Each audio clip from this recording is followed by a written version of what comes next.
This is The Secrets Between Lab Partners, a Tangled the Series fan audiobook. Chapter 1, A Somber Sweetness. Hey there, my name is Piper. I live in a small city called Old Corona with my friend Varian and his dad Quirin. Today is my 17th birthday and Varian gave me this journal. I don't really like writing stuff like diaries, but I've always wanted to have a best-selling book, so I'll just write about my life here. Let's go all the way back to when I was 4. My mom left, and it was just me, my dad, and my brother George. My dad always liked George more, and it was obvious. I didn't mind, though, since George and I always did arts and crafts together.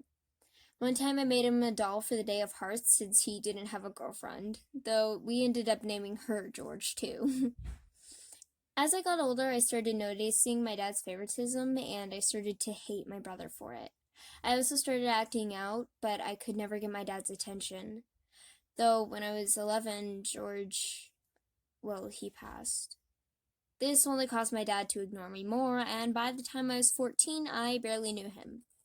One day, while I was taking a walk, a glowing rock of sorts came flying at me. I quickly ducked and squealed. Sorry, I heard an anxious voice run up to me. That wasn't supposed to go that far. A boy with black hair highlighted with a blue stripe picked up the rock. He wore a dirty apron and an oversized blue button-up that seemed to have been victim to many tears. His gloves a couple sizes too big, the still glowing rock almost slipped out of his hand. Yeah, be more careful, I said as I adjusted one of my dark red pigtails to be behind my shoulder. My dark green dress seemed dull compared to his eccentric get-up, with it being just off the shoulder with a light green belt.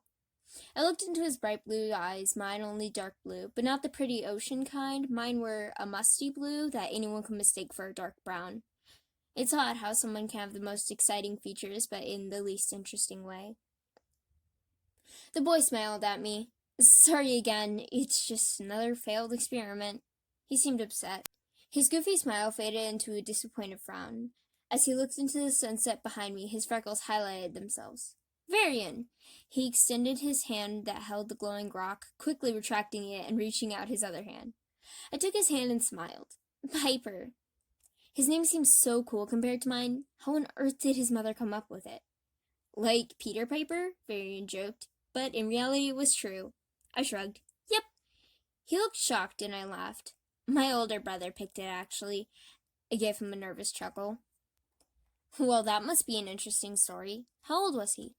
Varian gave a polite smile. I was a bit shocked he was interested in my story. Why would he be, after all? It's just my name. I scratched my head. I was never good at doing math. Let me see. 17, 11, He was about 6. I laughed. I always thought it a bit silly to let a toddler pick a name for his sister. Varian gave a laugh, his wide, goofy smile returning, his buck teeth highlighting his face. That's adorable. I wish I had a brother. Or a sister, for that matter. I could really use a lab hand. I knew he was joking, but I couldn't help but immediately feel bad. Not really. After a while, you start to hate each other, or in my case, I just started to hate him. I shrugged, secretly hoping he wouldn't ask for details. I wasn't in the mood to dump exposition on a stranger, though I guess that's what I did with you. Yeah, I've heard that, but I still want a sibling. He gave a sweet smile, then once again looked at the sunset behind me. Well, we should head home, or to our separate houses. He looked a bit nervous, almost as if he was already out too late. Why? I tilted my head.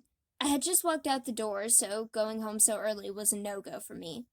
Won't your mom, dad, or parent get upset when you don't get home? He seemed genuinely concerned at my response, which only confused me more. No. My dad doesn't care when I get home, I shrugged simply. If I'm lucky, he even noticed I'm not in the house. Probably not, though. I rolled my eyes at the thought. You're out without permission? He yelled, causing me to step back. Well, you should definitely get home then. Your dad will be worried. His eyes grew with concern. I don't think he got it. No, my dad truly does not care. I almost scoffed at the thought of my dad being upset for me not asking to go out. Varian raised an eyebrow, frowning. What if you get hurt? What if you can't go home? He just doesn't know? He looked worried. I honestly had never met someone with so much concern, especially not for me. He'll go looking for me after a day, I shrugged simply. A day? He yelled in shock. Or 2, I added quietly. 2? He gasped. Your dad sounds, He stopped himself and rubbed his arm anxiously. I finished his sentence. Awful? I know. But I don't see the big deal. I gripped my bag tightly. I was genuinely confused and considering turning around and going home. Dad should care, he muttered. I never realized my living situation wasn't normal. He looked up at me. Say, why don't you have dinner with my dad and I? It'll be great. He gave a hopeful smile. Why not? I thought. Sure. I gave him a shrug and fiddled with the garnet ring that I kept on my middle finger. I wasn't sure how else I was supposed to respond. He smiled and took my hand. Let's go. He took me toward a house that was sort of familiar. Loads of explosions came from there, and it was also where the head of old Corona lived. He walked in, an excited smile across his face. Dad, he called across the house. Can I have my friend Piper over for dinner? A large man with hair as dark as Varian's, highlighted with a gray stripe, turned the corner. He had a spoon in his hand. He seemed to be in the middle of cooking something. Of course. The more the merrier. He gave a warm smile. I don't believe we've met. I'm Quirin. He gave me his hand. Piper, like he said. I gave a nervous smile as I shook his hand. He had a firm grip. He was so strong. It made me a bit anxious to be around someone so big. He gave a chuckle. We're having cabbage soup. Why don't you kids set the table? He smiled at Varian, who nodded and took my hand. Yes, sir. He took me to the kitchen. You won't have to help set the table. I'll do that. Varian opened a cabinet and pulled out 3 bowls. I looked at the bowls curiously. You guys are eating together? We're eating together? I felt weird, almost as if I was asking an idiotic question. Quirin spoke as he walked into the kitchen to stir the stew. Of course. Don't you and your father eat together?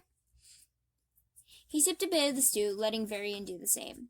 Not usually. I picked at the splinters on the table, embarrassed. Were we supposed to eat together? Am I supposed to get along with my dad like Quirin and Varian do? That's all right. You're always welcome to eat with us, Quirin said as he poured stew into a bowl, then set it in front of me. Enjoy. I looked at the food curiously. It looked so good. I sat down as Varian and Quirin did so. Quirin looked at me and asked, Piper, that name sounds familiar.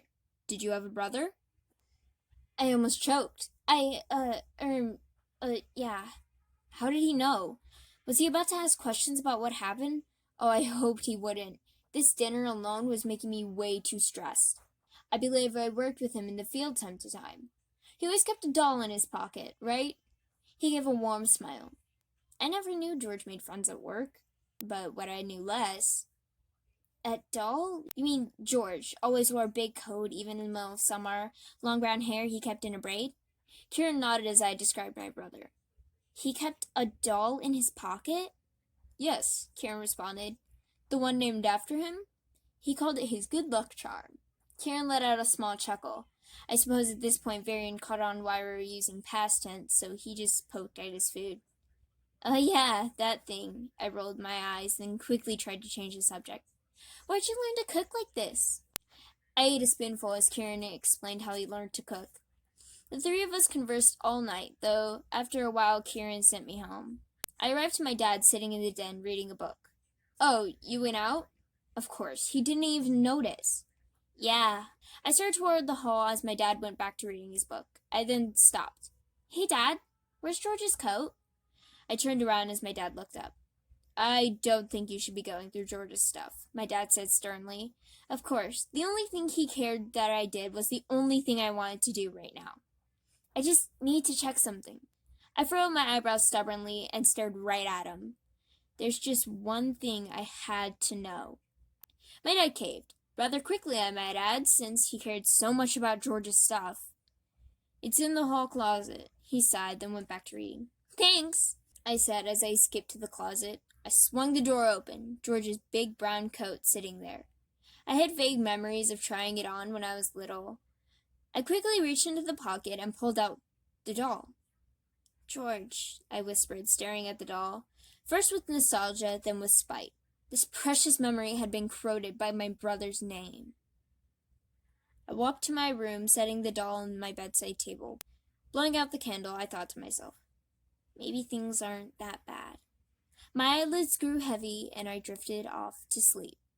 End chapter 1.